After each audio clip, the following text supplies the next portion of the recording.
Bonjour. Alors, comme j'ai un ordinateur dont le curseur est devenu un peu dysfonctionnel, il est extrêmement pénible d'écrire quoi que ce soit à partir de mon ordinateur. Donc du coup, je voulais faire un commentaire suite à une vidéo que je poste sur ma page de Facebook. Page que j'ai créée pour accepter à nouveau, comme c'était le cas avec une ancienne page que j'ai annulée en novembre dernier, parce que la politique de confidentialité de Facebook a changé, et en lisant un petit peu, bon, je trouvais pas ça très rassurant. Et je trouve que quand on intègre sur sa page des amis, pour moi ça revient à les offrir sur un autel et de faire un holocauste. De les offrir à un Dieu qui n'est certainement pas le Dieu des chrétiens, mais qui est le Dieu du monde. Facebook, de toute façon, pour moi, c'est la face du bouc. Mais en même temps, c'est un outil de lien et de communication extrêmement puissant. Il n'y en a pas vraiment d'autres. Il y a un truc qui s'appelle World Truth, qui est à peu près l'équivalent, qui est une imitation de Facebook, mais qui est moins usité, peut-être moins fonctionnel. En tout cas, donc j'ai annulé la page que j'avais ouverte, je ne sais plus en quelle année, sur Facebook, il y a très très longtemps, plus longtemps en tout cas. J'en ai ouvert une autre où je publie des choses publiques, parce qu'il n'y a pas d'amis. Donc je ne peux pas mettre mes publications en restreint, sauf si je mets des trucs pour moi.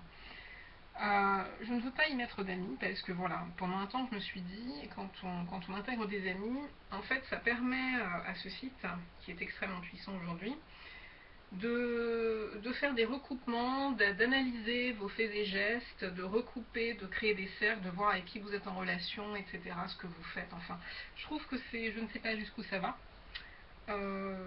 La publicité est ciblée, c'est-à-dire qu'on nous propose des publicités qui correspondent a priori à ce qu'on donne comme centre d'intérêt, mais je ne sais pas jusqu'où ça peut aller, et je n'ai pas conscience du tout, donc j'ai préféré annuler ma page. Puis c'est peut-être mieux comme ça. Alors il y avait du 300 et quelques amis, mais ça ne veut rien dire, hein, parce que dans l'absolu, j'ai absolument pas ce nombre d'amis, et très honnêtement, si je suis pointue avec moi-même, je ne considère même pas avoir réellement un ami. Donc ça n'a pas de sens. Ça n'a pas de sens. On est en lien. Voilà, je connais des gens, j'ai des copains, peut-être des copines. Je connais des gens, j'ai des relations. Mais moi, le mot ami, c'est un mot, je suis désolée, qui est beaucoup trop idéalisé. Pour moi, c'est un truc idéal. Donc il n'y a pas de. Enfin, pour moi, il n'y a pas. Voilà. Pour moi qui suis ce que je suis, pour moi, il n'y a pas. Voilà, en tout cas, je reviens aux commentaires que je voulais faire sur cette vidéo où apparemment je danse. Mais ce que je veux dire, c'est que depuis que j'ai donné ma vie à Christ, c'est-à-dire que depuis que j'ai eu une révélation puissante dans mon cœur, où vraiment j'ai senti que tout ce qui concernait Dieu, c'était pas juste intellectuel, c'était pas juste de la théorie, c'était pas juste une belle idée, quelque chose d'abstrait. J'ai senti que c'était une réalité, et pour moi c'était ça. J'avais pas besoin de démonstration, j'étais convaincue. J'ai eu une conviction interne forte en 2012, le 3 avril exactement, et j'ai donné ma vie à Christ. Vraiment, je l'ai proclamé comme Seigneur dans ma vie, comme Sauveur, comme mon Sauveur. Et on dit qu'à ce moment-là, si ma mémoire est bonne, si je ne dis pas de bêtises, quand on proclame de sa bouche, quand vraiment on le dit avec sa bouche, que Jésus est notre Seigneur et notre Sauveur, le Saint-Esprit vient faire de notre corps sa demeure. Il la prépare. Mais pour qu'il descende y habiter, il faut être, je crois, j'espère ne pas dire de bêtises, dans un autre temps, il faut vraiment être baptisé dans le feu de l'Esprit. C'est-à-dire que là, vraiment, il vient habiter en nous, il nous fait parler en langue, il habite en nous. Et il nous anime, soit en nous faisant parler cette langue très étrange, qui n'est pas une langue connue dans le monde, répertoriée, observée, c'est une langue qui, je crois, dans la Bible est appelée le langage des anges, mais qui parfois peut, en fait, être un dialecte, une langue qui existe vraiment, au besoin, au besoin. Et la plupart du temps, une langue qui n'est pas connue. Bien. C'est l'esprit qui s'exprime à travers nous. Et là, c'est la marque la plus évidente pour savoir si quelqu'un vraiment est baptisé dans le feu de l'esprit. Quand on l'entend parler en langue et que c'est vraiment l'esprit qui parle, on sait qu'il est baptisé dans le feu de l'esprit et que l'esprit habite en lui. Bien. Donc moi, c'est le cas depuis... Alors, j'ai un doute. Je crois que c'est 2014, c'était l'année dernière, je sais plus, j'ai plus la date exactement, mais c'était au pique-nique d'Ilsong. Donc ça, je sais que je l'ai noté quelque part, je peux le retrouver. J'ai été baptisée dans le feu de l'esprit par l'intervention de 2 frères de l'église, enfin une sœur et un frère, qui ont prié tous les 2 pour que je sois baptisée dans le feu de l'esprit, et je l'ai été. Et je l'ai été en toute puissance, vraiment. Je ne vais pas revenir dessus. En tout cas, depuis, très très progressivement, j'ai commencé à observer des mouvements que j'avais déjà avant, je crois, pendant l'église, pendant la louange. Donc moi je suis quelqu'un effectivement qui bouge beaucoup, qui aime la danse, ça c'est pas nouveau. Mais là, je remarquais que mes bras bougeaient comme s'il s'agissait d'un fil invisible qui faisait bouger mes bras sans qu'il y ait la volonté de ma part de bouger un bras, etc., etc. Ça s'est accentué jusqu'à encore aujourd'hui. Aujourd'hui, ça peut être quotidien. Si j'ai le temps, si j'écoute de la louange, si voilà, c'est quotidien. C'est quelque chose qui arrive à l'église, c'est quelque chose qui m'arrive chez moi, c'est quelque chose qui m'arrive même dehors. Alors dehors, c'est très délicat parce que quand je laisse couler ça, je peux passer pour une folle. Mais c'est quelque chose qui ne me dérange pas. Vraiment, là, j'ai appris à ne pas être dérangée du tout par ça. Pas du tout.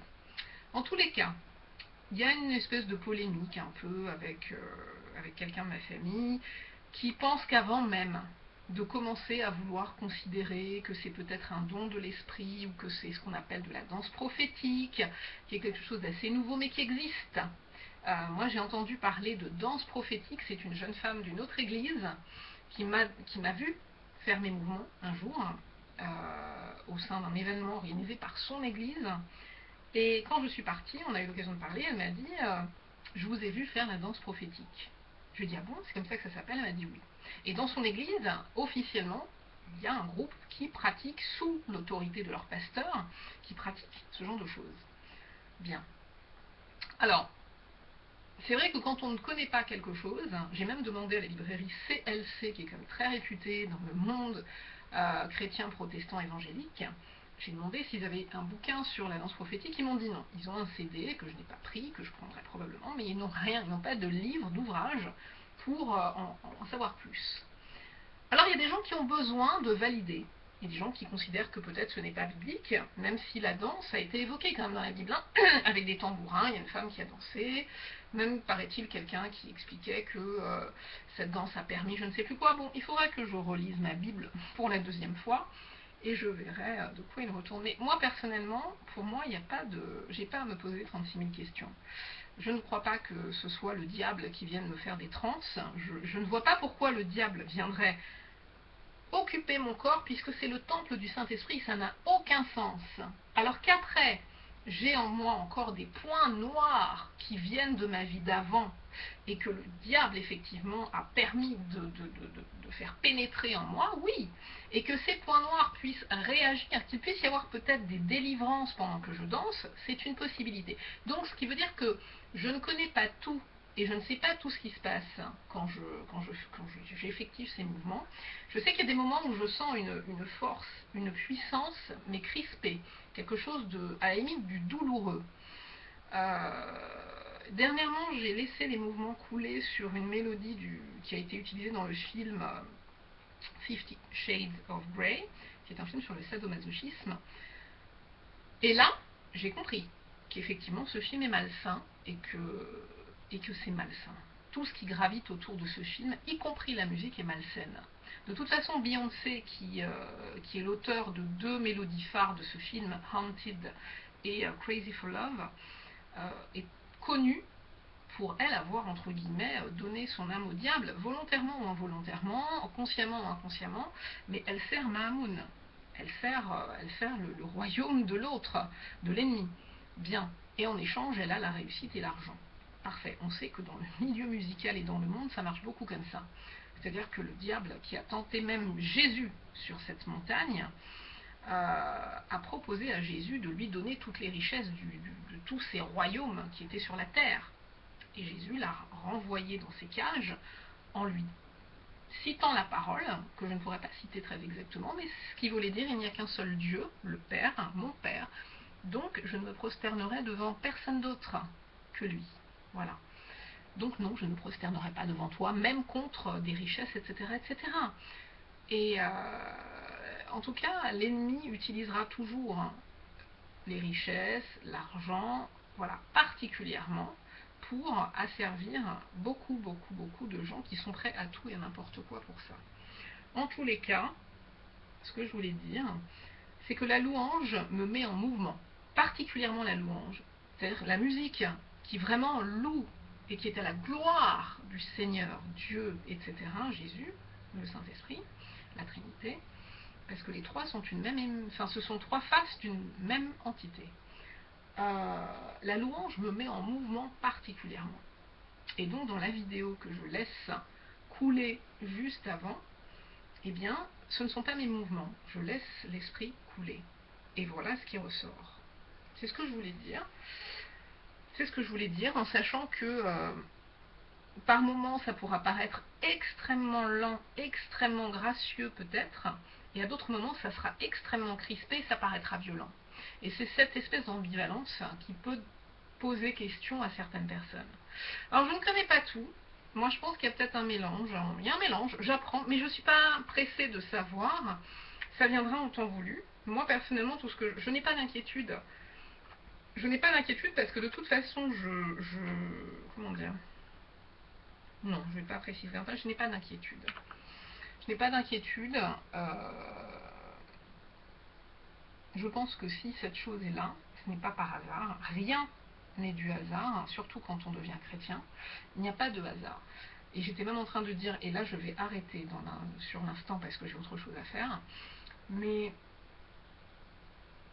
j'ai beaucoup aimé ce que disait un homme, un musulman qui s'est converti en disant « Le hasard, c'est le train que prend Dieu quand il veut passer incognito ». Je trouvais ça extrêmement beau.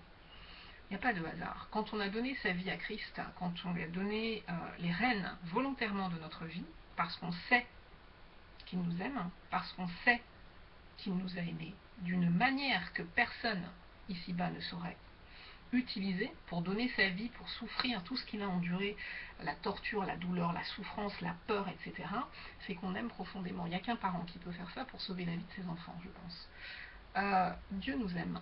Dieu nous aime et quand on sait ça, on sait que ce qu'il veut pour nous, les projets qu'il a pour nous, depuis très longtemps, parce qu'il a des projets pour chacun des individus qui existent, de ces créatures, ces projets ne peuvent être que les meilleurs. Comme un parent ne veut que le meilleur pour son enfant. Un parent connaît toute chose, et là je dirais même pas, là c'est au-delà. Dieu n'est pas un être humain, même si parfois on lui donne des attributs d'être humain dans la Bible. On parle de ses pieds, ou de ses bras, ou de son nez, ou de je sais pas quoi, ou de sa bouche. C'est très étrange, mais Dieu n'est pas un être humain, donc il a une intelligence qui n'est pas limitée comme la nôtre. Nous, on a des visions, des compréhensions qui sont limitées à un terrain qui est limité. Dieu voit au-delà, au-dessus, il est vraiment au-dessus. Donc, il sait pourquoi, par exemple, quand on demande une chose que l'on désire profondément, il ne faut pas nous la donner, parce qu'il sait très bien, avec la vision globale, holistique, on appelle ça pour certains, cette vision globale, ce n'est pas positif à long terme, ce n'est pas une bonne chose pour nous, sur l'ensemble du chemin. Donc il ne nous la donnera pas. Même quand une chose douloureuse arrive dans notre vie, on peut lui en vouloir et se dire, mais Seigneur, comment permets-tu? Moi, ça m'est arrivé dernièrement, comment permets-tu? Mais il faut vraiment arriver à se dire, Dieu nous aime. Donc, les choses qui nous arrivent, elles arrivent à dessein. Parfois, c'est vraiment ce qu'on appelle un mal pour un bien. C'est-à-dire que sur l'instant, on ne comprend pas, mais c'est avec le temps, quand les choses vont se décanter, et quand on aura une vision plus globale, avec plus de recul, qu'on se dira, mais finalement, oui. Ça a servi à ça, ça a servi à ça, ça a servi à ça.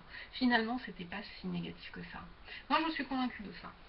Donc voilà. Donc il n'y a pas de hasard. Donc je me dis que si cette danse, enfin, si ces mouvements qui ne sont pas les miens, je me laisse faire, je me laisse aller et glisser. Si ce truc-là est là maintenant, depuis que je vis avec Dieu dans ma vie, ce n'est pas pour moi du hasard. Que ce soit un don, que ce ne soit pas un don, peu importe, je pense que ça peut être d'autres. Peut-être que c'est autre chose. Moi, personnellement, pour l'instant, je le répète, je suis en confiance avec ça, et on verra bien. J'ai entendu beaucoup de choses dans ma vie, j'ai entendu le don de guérison, j'ai entendu l'évangélisation, mais ma soeur me disait tout le monde est appelé à évangéliser, oui, sauf que l'évangéliste descend dans les bas-fonds, Et il a vraiment une protection particulière pour être capable de descendre et aller chercher vraiment les âmes qui sont très très très bas. Et ça n'est pas, on ne peut pas y aller comme ça. C'est très dangereux, surtout quand il s'agit d'aller dans des milieux où on a été, des milieux dans lesquels on était complètement enferré. C'est dangereux, c'est dangereux. Il faut vraiment être porté et être protégé pour descendre. Et c'est important aussi que des gens y aillent. Bon. Et tout le monde ne peut pas descendre dans tous les milieux non plus. Donc c'est possible. Moi je sais dans quel milieu j'ai été dans ma vie. C'est possible. C'est possible. Donc on verra. Moi j'ai pas d'inquiétude avec ça. Je dirais, j'ai pas envie de dire que j'ai d'autres chats à fouetter, c'est pas vrai. Je n'ai pas de hâte. J'ai envie effectivement de contribuer à l'avènement du règne de Dieu parce que pour moi c'est la priorité. Tout ce que je vois dans le monde aujourd'hui me dégoûte. Je trouve que le monde est en train de glisser. Il suffit de voir Paris qui devient extrêmement sale. Il suffit de voir la misère, la pauvreté qui s'étale, de pauvres Roumains qui vont presque vous sauter dessus pour vous prendre vos sachets de course quand vous passez dans la rue. Je me dis, mais dans quel monde va-t-on? Enfin, je vois dans quel monde on va. Et il y a des gens dans les années 50 qui étaient écrivains, qui étaient des auteurs de science-fiction, qui ont déjà vu ce vers quoi on allait. Et c'est exactement ce qui est en train de se passer. Donc on est en train de sombrer, ça tout le monde le sait. Enfin, c'est facile de dire que oui, le négatif là est quand même ce qui est prédominant. Maintenant, alors voilà, beaucoup de gens vont dire, mais pourquoi les gens peuvent-ils croire en Dieu alors que c'est la merde? Mais parce que tout simplement, il y a eu, je dirais, moi c'est ma vision des choses. Le diable l'a défié en lui disant, je vais te démontrer que tes créatures que tu aimes tellement, parce que je crois qu'il y avait de la jalousie aussi, je vais te démontrer que l'être humain va te renier. Et c'est ce qu'il est en train de prouver. Et Dieu lui a donné carte blanche. Vas-y, montre-moi. Et effectivement, l'être humain s'est détourné. Beaucoup se détournent, un maximum se détournent, d'autres ne se détournent pas, mais il lui a laissé un temps. Mais son temps est compté. Son temps est compté, parce que je pense que Dieu est bon. Comme parfois dans la vie, les gens veulent nous défier, et on peut se dire, ok, vas-y, montre-moi, allez, vas-y, je te laisse. Mais on laisse un temps à la personne, on ne va pas la laisser nous défier éternellement. Bien. Donc ça, c'est ma vision. On peut se dire que c'est une histoire à dormir debout, c'est une histoire pour les enfants de 5 ans. Oui, on peut se dire ça. Maintenant, moi, je me dis, au contraire, les gens malfaisants en général sont des gens qui, par exemple, quand ils ont fait des conneries et qui savent qu'ils vont, par exemple, aller en tôle pour les êtres humains, sont des gens qui essayent d'emmener un maximum de leurs complices avec eux, de faire tomber un maximum de gens avec eux.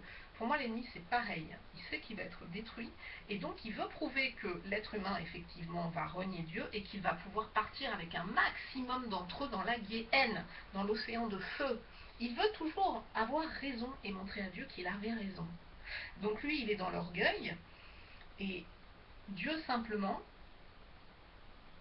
je ne vais pas refaire toute l'histoire parce que ça va être beaucoup trop long, mais Dieu simplement s'est dit, ok, j'ai donné le libre arbitre à l'être humain, je ne sais pas s'il avait prévu que l'être humain allait lui désobéir. Bon, il connaît toutes choses, donc a priori, peut-être qu'il le savait. Mais le libre arbitre, on ne peut pas savoir, puisque justement on laisse la liberté à sa créature. Sa créature a choisi de lui désobéir, parce qu'il est bien écrit dans la Bible, le jour où vous mangerez du fruit de l'arbre, de la connaissance, du bien et du mal, vous mourrez. Et il faut savoir une chose, c'est que Dieu est intègre. Quand Dieu a dit une chose, il le fait. Il ne revient pas dessus. Bien. Donc l'homme a mangé, donc l'homme devait mourir. C'est ce qui s'est passé pour les hommes, pour la plupart, pour nos ancêtres, puisque de toute façon l'homme était éternel au départ, et l'homme a eu une vie écourtée ensuite. Donc l'homme est bien mort. Mais son âme, il s'agit surtout de son âme. Et Dieu, à un moment donné, j'ai pas tout saisi dans la parole de Dieu, mais moi c'est mon interprétation. Je pense que Dieu, comme un parent, quand il voit que quelque chose qu'il ne souhaitait pas est en train de se passer, il essaye de rattraper les choses. Donc il a essayé de concevoir un plan pour racheter au moins l'âme de l'être humain, pour que l'être humain ne soit pas complètement perdu. Et là, il a conçu le sacrifice de Jésus-Christ, pour que cette faute qui a été commise au départ, le fait de choisir de désobéir, et le mal, la punition qui est tombée après, pour casser ça, il s'est dit, ok, à l'époque de l'Ancien de l'Ancien Testament, quand il y avait une faute qui était commise par rapport à la loi de Dieu, les 10 commandements et tout le reste, quand une faute était commise, il fallait un holocauste, il fallait tuer, sacrifier une bête, il fallait, voilà, des sacrifices. Là, le sacrifice, ça a été Dieu qui est venu lui-même sur terre, devenir un être humain, parce que le Fils de Dieu, c'est lui-même. Hein. C'est quelque chose d'un peu bizarre. Alors pourquoi l'appeler fils, je ne sais pas. Mais en tous les cas, Jésus, c'est Dieu qui vient sur terre en tant qu'être humain. Donc Dieu vient lui-même pour porter donc la faute de toute l'humanité, d'Adam, d'Ève, de leurs descendants. Il vient porter le châtiment, parce qu'il y a eu une erreur qui a été commise, il faut payer.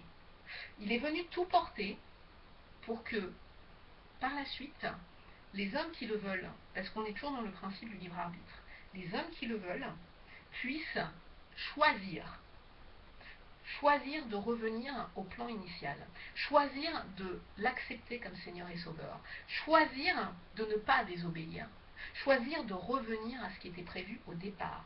Tous ceux qui choisiront de revenir au plan de départ reviendront. Ceux-là seront mis à part. Ceux-là vivront dans le monde qui pour l'instant est encore pas mal maîtrisé par l'ennemi. L'ennemi, c'est le diable. Le diable fait ce qu'il veut, il domine, mais c'est toujours Dieu qui est au-dessus. Si Dieu veut dire stop, il dira stop pour une chose. Voilà. En dernier lieu, c'est lui qui a quand même le contrôle. Mais il a concédé la maîtrise du monde à l'ennemi pour qu'il lui prouve.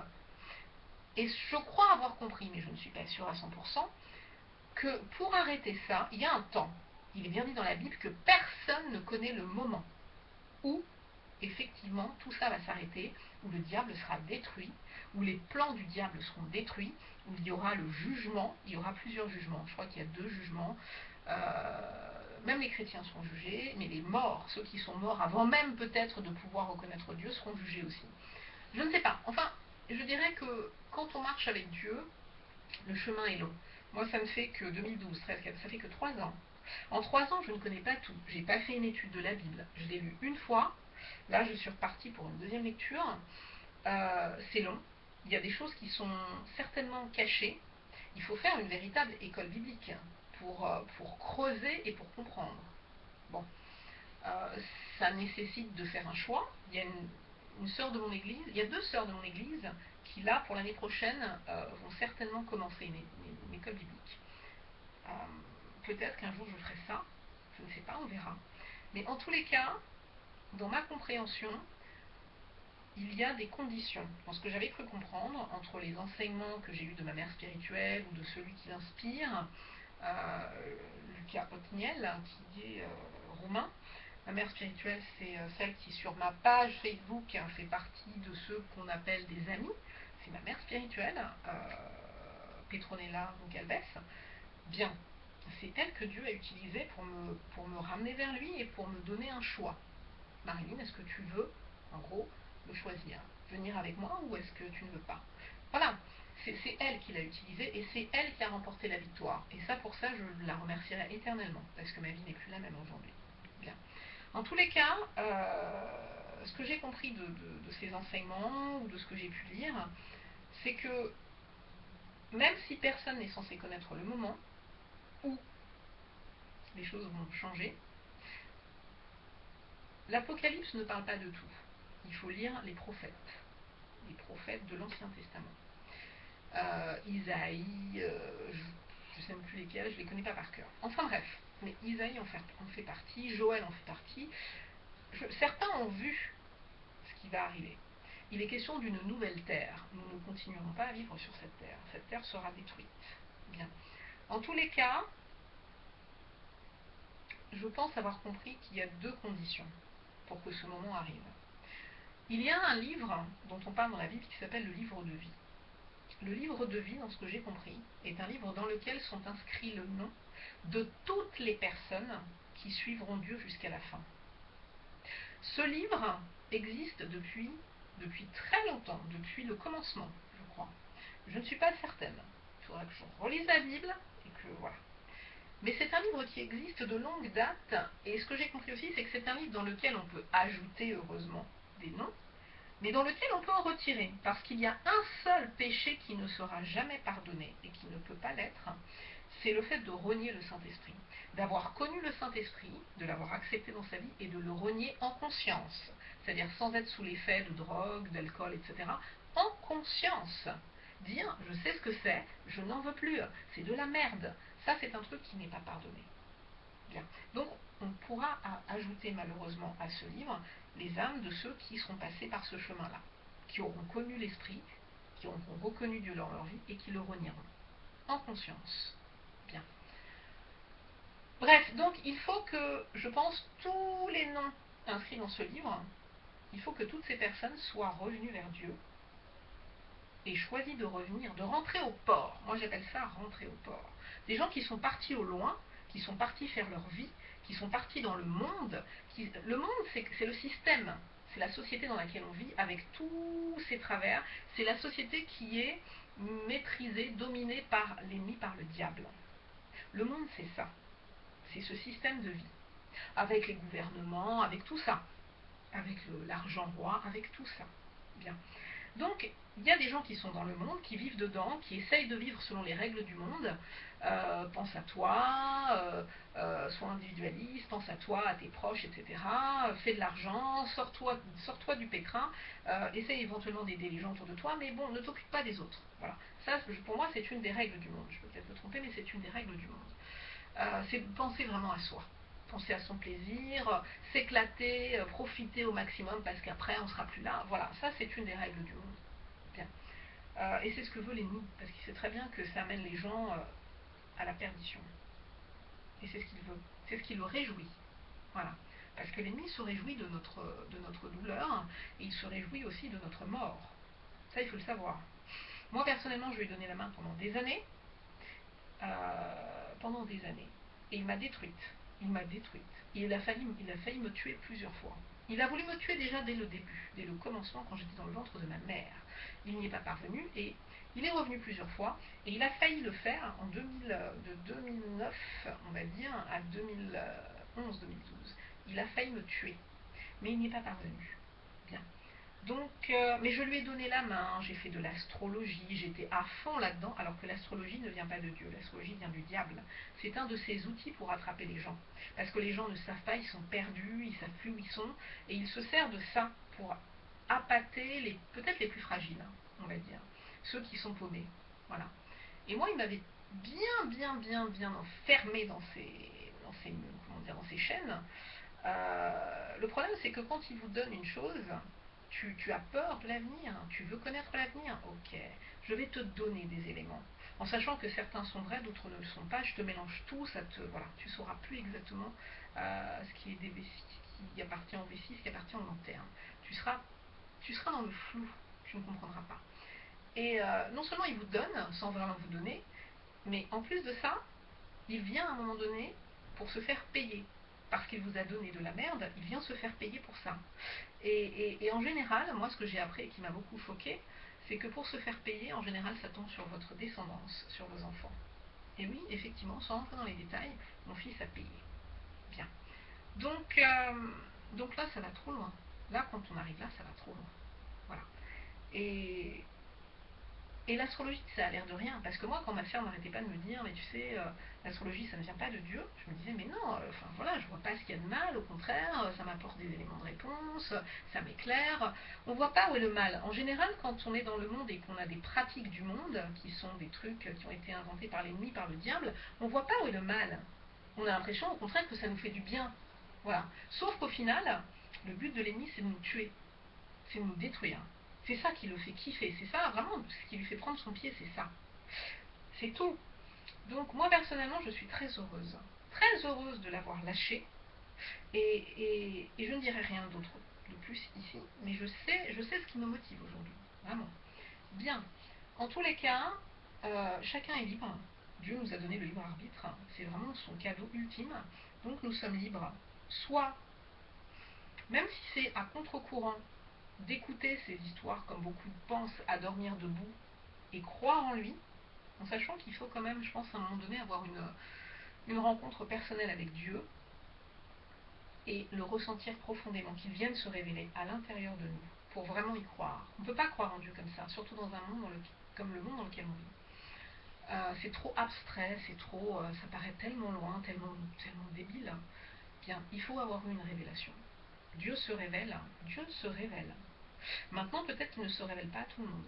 Il faut que, éventuellement, la personne soit inscrite dans son livre de vie, ou il faut, si ce n'est pas le cas, que quelqu'un de son corps, ce qu'on appelle le corps du Christ, ce sont tous les chrétiens qui ont reconnu Christ dans leur cœur comme Seigneur et Sauveur.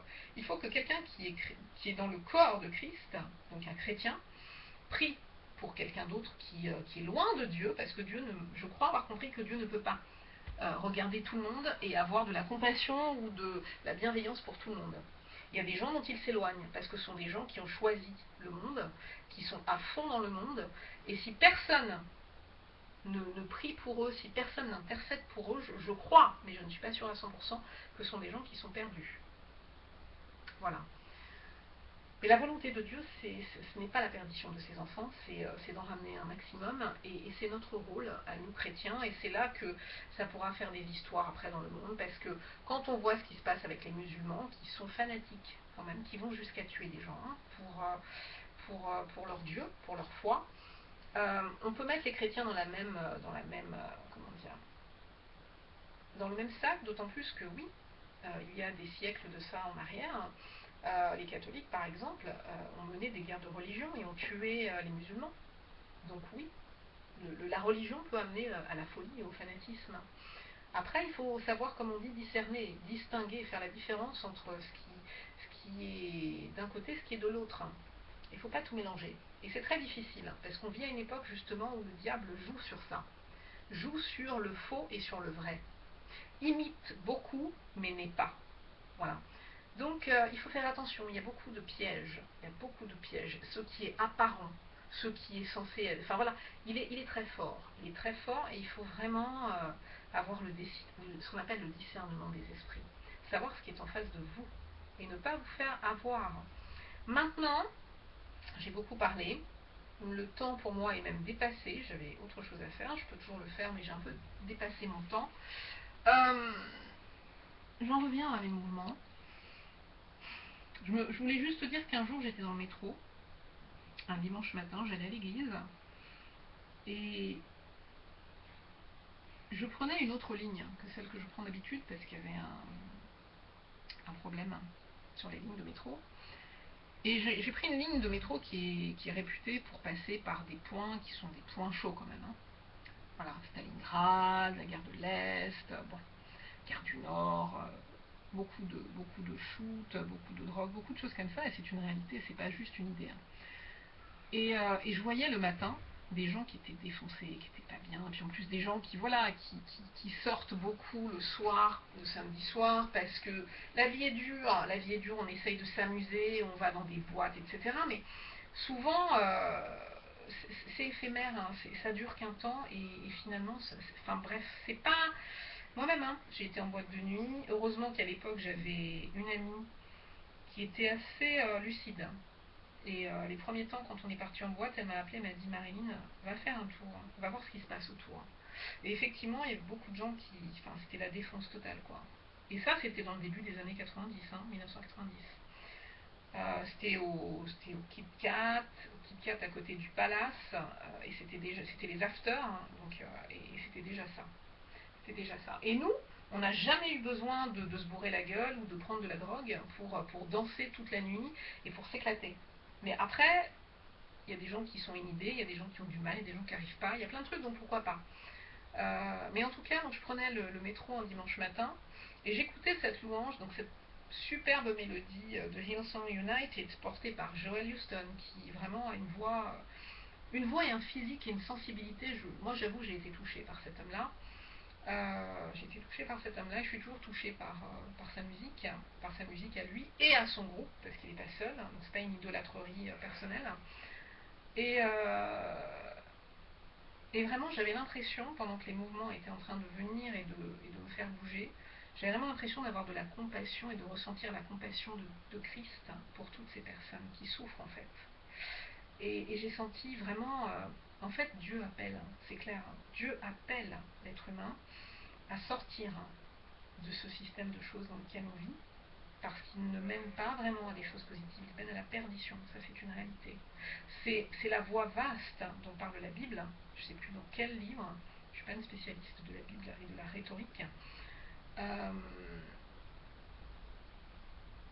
Je ne pourrais pas citer la Bible et dire voilà, dans Matthieu machin, dans Luc truc, peut-être qu'un jour ça viendra ou pas, peu importe, l'important c'est quand même de connaître les passages, mais il est clair qu'il y a une vaste voie qui mène à la perdition et une voie étroite qui mène à la vie éternelle, mais c'est une voie difficile. Bien. Donc il est plus facile de choisir la facilité, en général, parce que c'est facile, et qu'on n'a pas envie de faire d'efforts et que c'est dur de faire des efforts. Mais en tout cas, vraiment, cette chanson, je la trouve absolument magnifique parce que c'est l'amour de Jésus pour nous. C'est vraiment l'amour. L'amour qui est vraiment la chose centrale dans la Bible, pour Dieu. Enfin, Dieu est amour. Dieu est amour.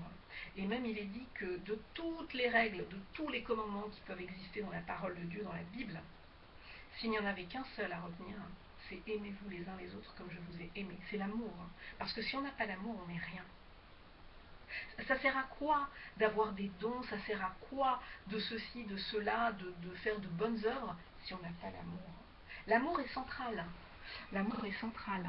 Et ce monde manque d'amour incroyablement. Et ce qui est pire, c'est que l'amour est détourné. C'est-à-dire qu'aujourd'hui, ce n'est plus l'amour, c'est le sexe. On confond le sexe, l'amour, etc. Il ne faut pas se tromper.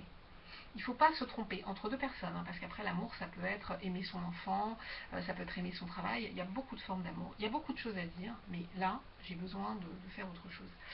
Voilà. Bonne fin de journée.